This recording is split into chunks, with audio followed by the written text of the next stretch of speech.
الرحمن الرحیم الحمد لأہلہ والسلام علی اہلہا۔ اس وقت ہم سامرا کی زیارت کے لیے موجود ہیں اور یہاں پر 5 زیارتیں موجود ہیں۔ 4 زیارت گاہیں یا 4 قبور تو اندر جا کر آپ کو ملیں گی اور ایک امام غائب کی سرداب کی زیارت موجود ہے۔ 4 زیارتیں کون سی ہیں؟ بی بی حکیمہ خاتون، بی بی نرجس خاتون، امام حسن عسکری اور امام علی النقی۔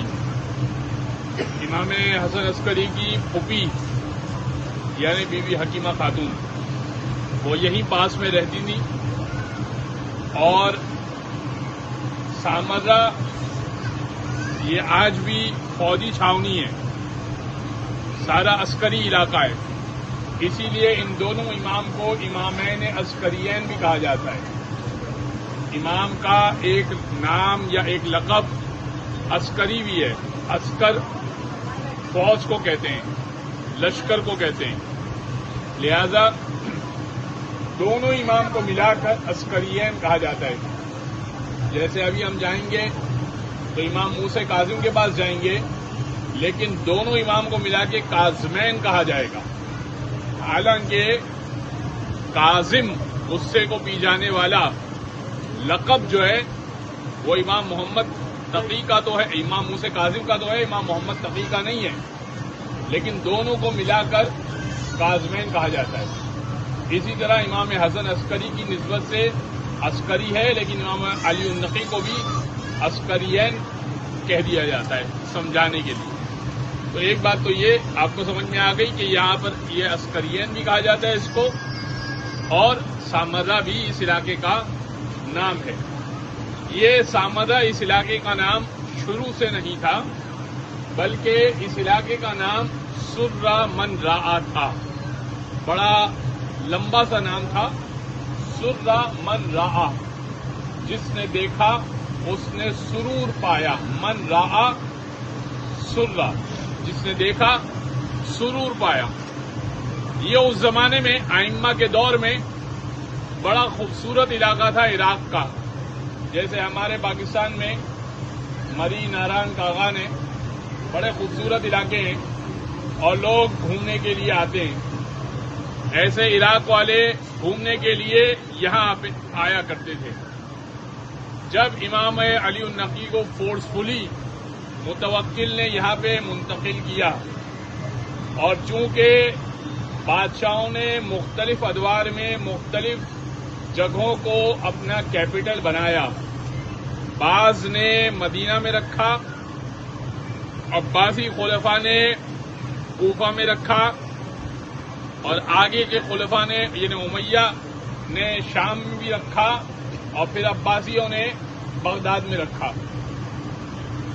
تو جب بغداد میں رکھا انہوں نے کیپٹل، تو یہاں پر بغداد سے قریب ترین یہ جگہ تھی کہ جو فوج کا علاقہ تھا، یہاں پہ فوج کی ٹریننگ ہوتی تھی، تو ان کی پوری کوشش ہوتی تھی کہ ہمارا کیپٹل، جیسے ہمارا کیپٹل اسلام آباد ہے، تو ان کی پوری کوشش ہوتی تھی کہ کیپٹل کے پاس جو پہلی فوجی چھاونی ہے وہاں پہ امام کو اپنے انڈر کنٹرول رکھا جائے۔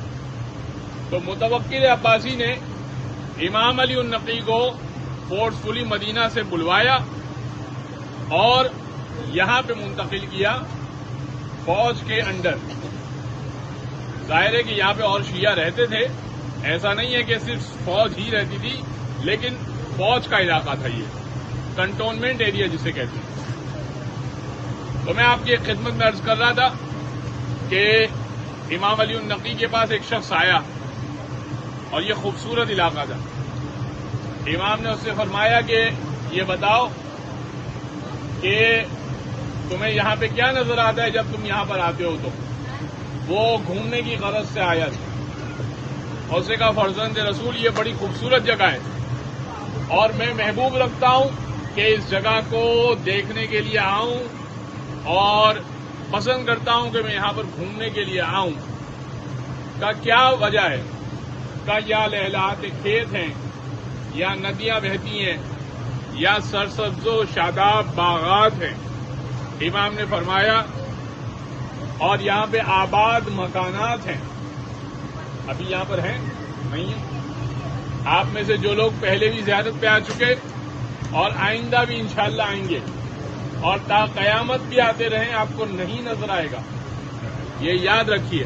کیوں؟ سنیے اس کی وجہ۔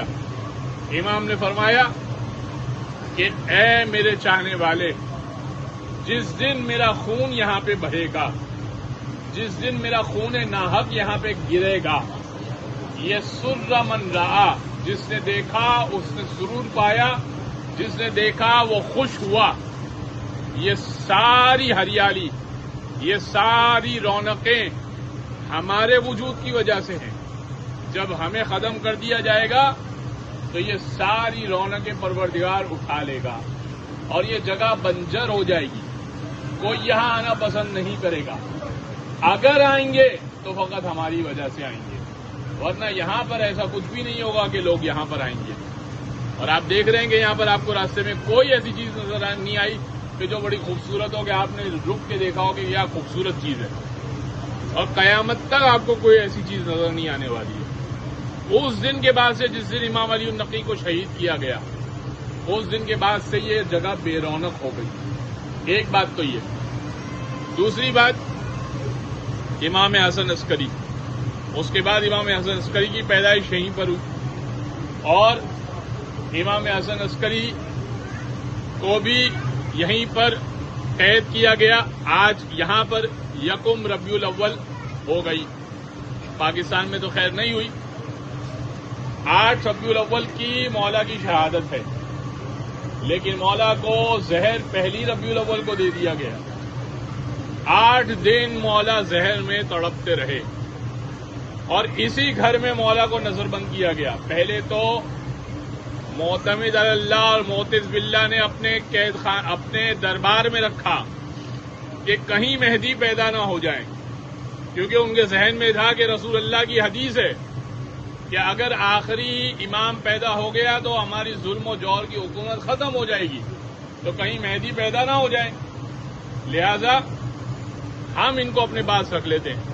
لیکن امام کا اخلاق اتنا اچھا تھا، جو کھانا دینے کے لیے جاتا تھا، جو ملاقات کے لیے جاتا تھا، وہ آگے خلیفہ سے کہتا تھا کہ میں تو ان کا کلمہ گو ہو گیا۔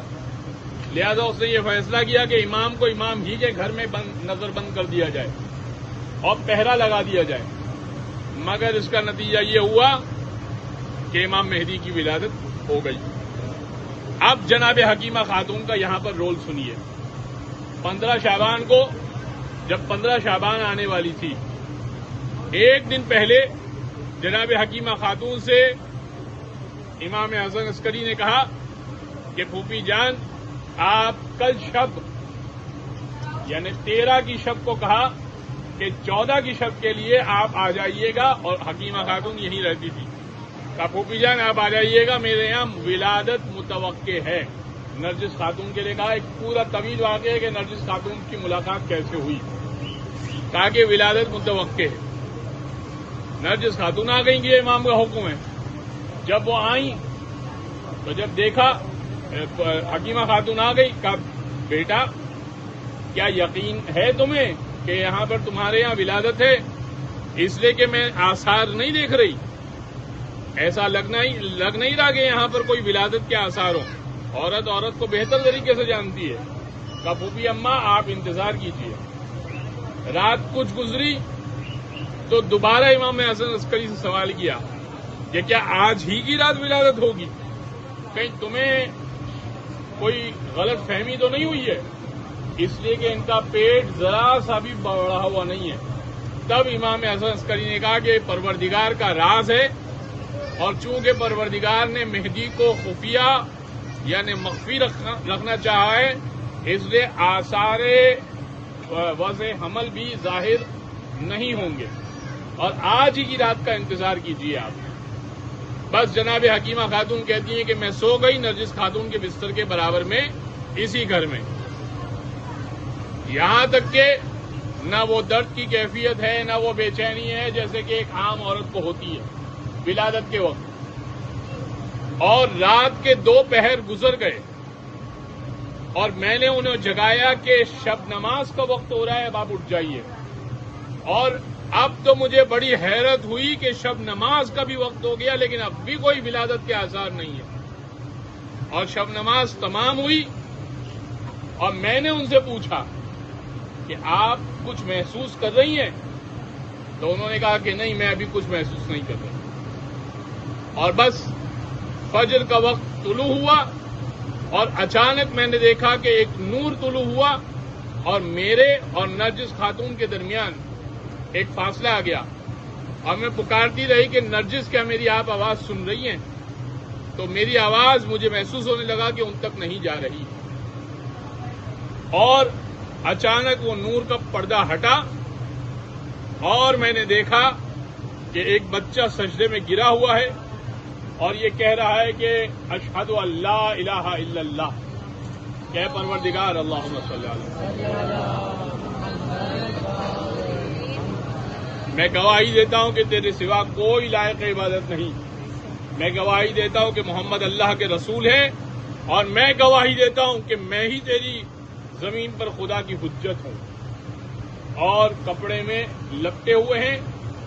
میں نے ان کو اٹھایا اور چوما اور امام حسن عسکری کی خدمت میں لے کر گئی.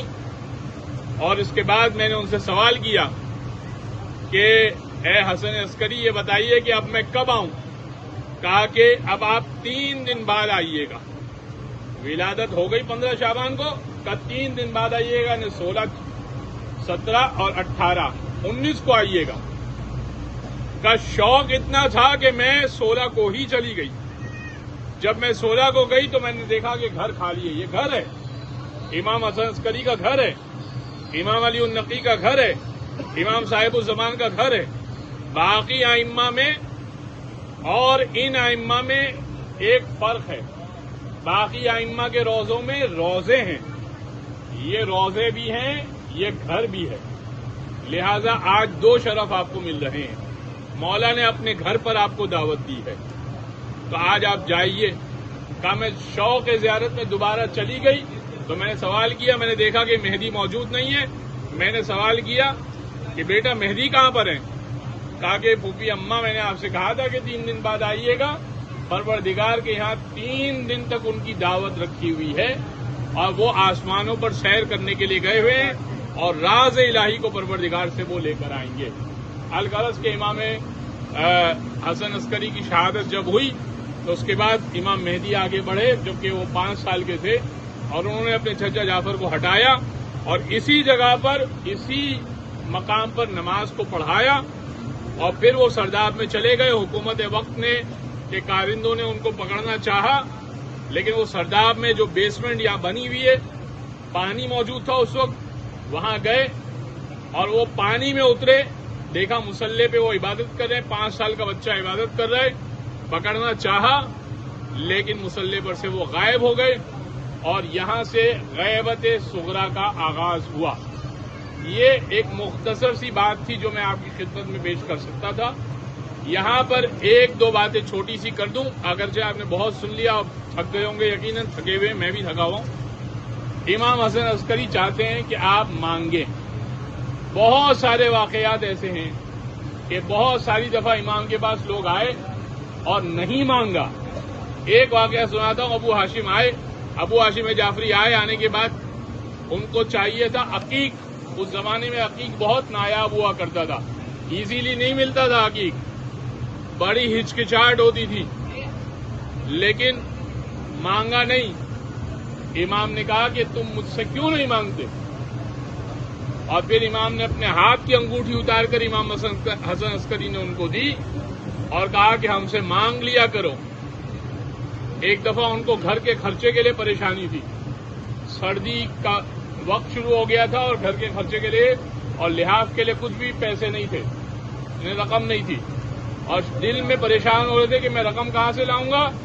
اور پھر مولا نے کہا کہ تم یہ دل میں کیوں سوچتے ہو، مجھ سے کیوں نہیں مانگتے؟ اور پھر امام نے ان کو کچھ رقم دی. امام کی خواہش ہے کہ آپ مانگیں. امام ناراض ہوتے ہیں کہ آپ ان سے نہیں مانگے. حضرت علی سے تو مانگتے ہیں، امام حسین سے تو مانگتے ہیں، حضرت عباس سے تو مانگتے ہیں، امام علی النقی، امام حسن عسکری، ان سے مانگے، جو مانگنا ہے مانگیے. ایک صلوات پڑھ دے محمد علیہ.